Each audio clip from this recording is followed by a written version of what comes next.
বুঝি না ত্যাগ করতে হয়েছে অনেক কিছুই, কিন্তু আসলে ত্যাগ মনে রাখি নাই, আসলে অর্জনটাই মনে রাখছি। নিজের জীবনকে এই 37 বছর বয়সে এসে এক কথা কিভাবে বর্ণনা করবো, ইটস এ লং জার্নি। আসলে একটা অভিনেতা তো অভিনেতাই, ছোট পর্দা বড় পর্দা বিজ্ঞাপন সিনেমা ওটিটিতে তো আলাদা কোনো অভিনয় আমরা করি না। দেখেন, এটা আসলে লাইফ জার্নি, সিচুয়েশনের উপর ডিপেন্ড করে।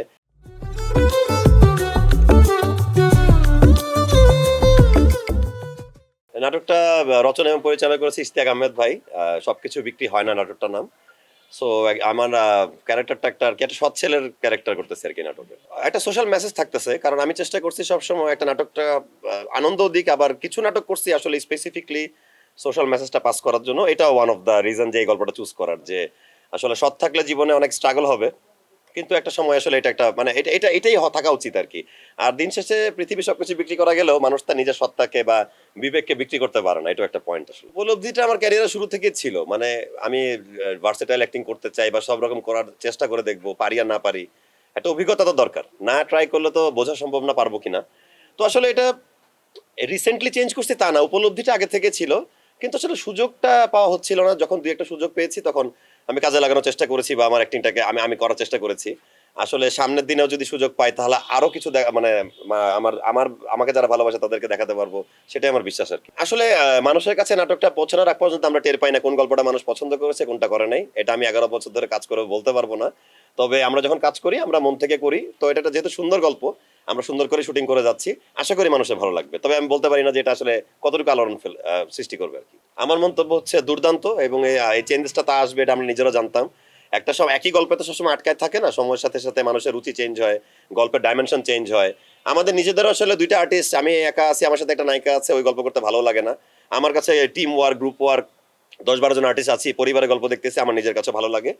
আপনি দেখবেন আমার ক্যারিয়ারে আমি পরিবারের গল্প করছি অনেকগুলোই, আমি সিরিয়ালও করেছি পরিবার রিলেটেড এবং সিঙ্গেল নাটকও করেছি। আই লাইক ইট আর কি, এবং আমি আমি চাই সামনের দিনে এরকম গল্প আরো হোক, আমি নিজের জন্য এটার সাথে জড়িত থাকতে। ফ্যামিলি ক্রাইসিস একটা দুর্দান্ত সিরিয়াল, মুস্তাফা কামাল রাজ ভাইয়ের, এটা আমার ক্যারিয়ারও একটা ব্যাচেলার পয়েন্ট, এবং ফ্যামিলি ক্রাইসিস এই দুইটা আমার লাইফের বেস্ট সিরিয়াল, যে দুইটা সিরিয়ালের কারণে আমি আমার ক্যারিয়ারও আসলে আমার উন্নতির পথে মানে আগাতে সাহায্য করেছে। দারুণ দারুণ। ফেসবুকে সারার চেয়েও আমি যখন রাস্তায় হাঁটি, কোনো পাবলিক প্লেসে যাই, শপিং কমপ্লেক্সে হাঁটি, যে কোনো জায়গায় যাই, সব শ্রেণীর মানুষ আমাকে যেভাবে ভালোবাসা জানাইছে এবং আমাকে বলেছে যে আপনি ফিরছেন, আমাদের অনেক ভালো লাগছে, এটাই আমার ভালো লাগে। আমি আমি আমি নিজে আনন্দিত এবং অনেক খুশি আসলে, যে যাক সবাই খুশি। কিছুদিন না, 5 বছরই বাইরে ছিলাম। 5 বছরও একটা বড় টাইম। 5 বছর ধরে দেশ বিদেশে আমি 3টা-4টা দেশের মধ্যে গিয়েছি, বাংলাদেশেও হেঁটেছি। আমাকে সবসময় সবাই বলছে যে আপনি মাইন্ড করেন না, বাট আপনি যদি ফিরেন খুব ভালো লাগবে আর কি। তারা তাদের আবেগের কথাটা আমাকে অবশ্যই বলছে, এবং এই প্রশ্নটা আমাকে করেই গেছে আসলে। 5 বছর ধরে আমি প্রশ্নটা শুনছি। হ্যাঁ, অবভিয়াসলি আমি একা মিস করছি ব্যাপারটা এরকম না, আমরা সবাই সবাইকে মিস করছি, আমরা ভেরি গুড ফ্রেন্ড আর কি। তো এখন তো আসলে সেই আগের জায়গায়। সো এখন আসলে আর মিস করার কিছু নাই, এখন আমরা আসলে এনজয় করতেছি এবং একসাথে থাকবো ইনশাল্লাহ। সামনের দিন আর ভালো কিছু হবে ইনশাল্লাহ। ঈদে আমি আসলে ব্যাচেলার পয়েন্ট আমরা নেপালে শুটিং করে আসছি, ওটা ঈদ স্পেশাল, কোরবানি ঈদ স্পেশাল। এছাড়া আমি আসলে 4টা নাটক করতেছি। আমি খুব কম কাজ করতে পারছি আর কি এবার। তো আমি আশাবাদী, কারণ না গল্পগুলা ভালো চুজ করে আমি 4টা কাজই করতেছি। আসলে ত্যাগ করতে হয়েছে অনেক কিছুই, কিন্তু আসলে ত্যাগ মনে রাখি নেই, আসলে অর্জনটাই মনে রাখছি। ত্যাগ আমি জানি না আসলে এরকম এরকম আহামরি কোনো ত্যাগ নাই যেটা আসলে আমার মনে হয়েছে। বাট হ্যাঁ, যখন 15 সালে চাকরি ছেড়ে দিই ইঞ্জিনিয়ারিং, ওই টাইমে যে বেতনটা ছিল ওইটা চাকরি ছেড়ে দিয়ে এখানে পার ডে যে বেতন ছিল, 3 দিনে বেশি শুটিং এ ডাক পড়ে না, সেটা একটা চ্যালেঞ্জিং টাইম ছিল। পরিবারও বুঝতেছিল না যে আমার লাইফে কি আমি করতে চাচ্ছি, আমার উদ্দেশ্য কি, আমার ভবিষ্যৎ কি, কেন একটা ইঞ্জিনিয়ার ছেলে এখানে আসবে। আমার আব্বা আম্মাকে অনেক ধন্যবাদ দিতে চাই, কৃতজ্ঞতা। আমার ছোট বোনকেও, এই ফ্যামিলি মেম্বাররা বুঝছে ব্যাপারটা এবং আমাকে অ্যাপ্রিসিয়েট করছে পরে। আসলে এইটা একটা আমি আপনাকে স্ট্রাগল জার্নি এটা আসলে সাক্ষাৎকারে বলে বুঝাতে পারবো না, এটা যার যার জীবনের গল্প। আমি তো আসলে একটা ইউটিউবার ছিলাম, তো আসলে ইউটিউবার তো ভিউজই কাউন্ট করে। তো আমি ভিউজ, ছোট মানুষ ছিলাম যখন শুরু করছি, তখন ভিউজই দেখতাম। বা টিভি অ্যাক্টর হওয়ার পরে বা অভিনয়টা যেটুকু এখন করে যাচ্ছি, ভিউজ কাউন্ট করি নাই আসলে। অথবা এবং আমাদের লাইফ, সবার লাইফে, সব আর্টিস্টের লাইফে এরকম আছে, বা ডিরেক্টরের লাইফে, যে যেটা খুব মন দিয়ে করছি, অনেক টাইম নিয়ে করছি, আমরা আশা করছি মানুষ দেখবে, সেটা দেখেই নাই, সে গল্পটা পছন্দই করে নাই। বা আমরা আসলে খুবই দৌড়ের উপরে খুব কম টাইমের মধ্যে দৌড়ায় দৌড়ায় কোনো প্রজেক্ট করে ফেলছি, সেটা মানুষের মনের কানেক্টেড ফিল করছে আর কি।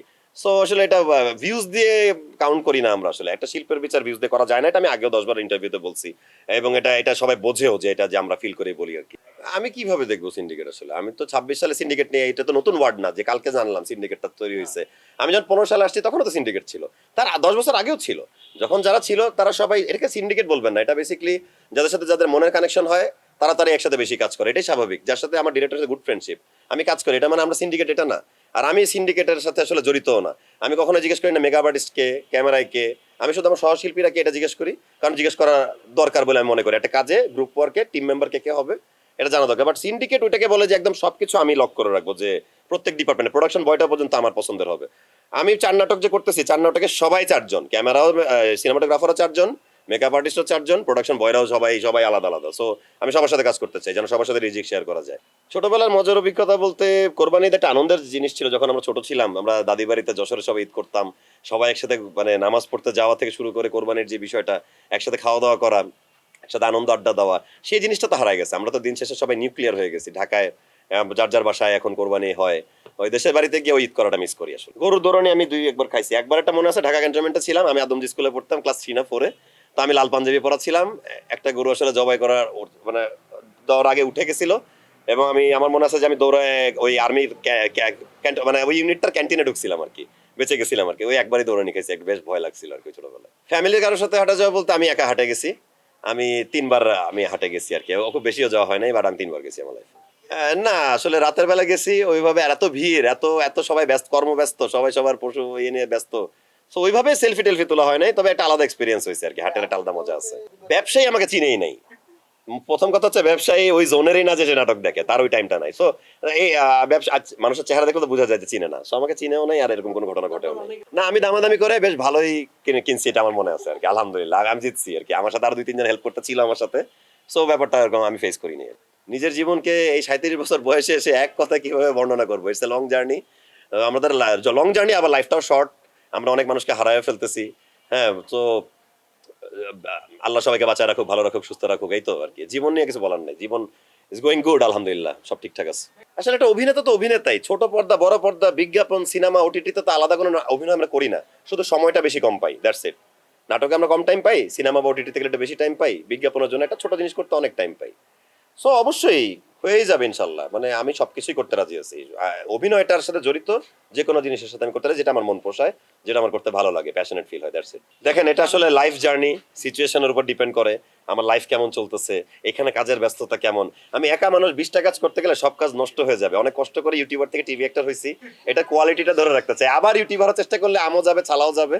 So I am trying my best. আমি টিভি অ্যাক্টরই থাকবো, আমি অবশ্যই আমার দর্শকদের নাটক উপহার দিব, পাশাপাশি আমার ভিডিওটা করলে আমার মনের যে উদ্যমটা আসে সেটা ফিরে পাবো। So I will do it ইনশাল্লাহ। সবাই ভালো থাকবেন, সুস্থ থাকবেন, এবং কোরবানি ঈদে আসলে আমরা কোরবানি দেই ঠিকই, কিন্তু শহরটা যেন পরিষ্কার পরিচ্ছন্ন থাকে, সেটা আমাদের নিজেদের দায়িত্ব। আমরা নিজ উদ্যোগে আসলে পরিষ্কার পরিচ্ছন্ন রাখবো আমাদের শহরটাকে। থ্যাংকস।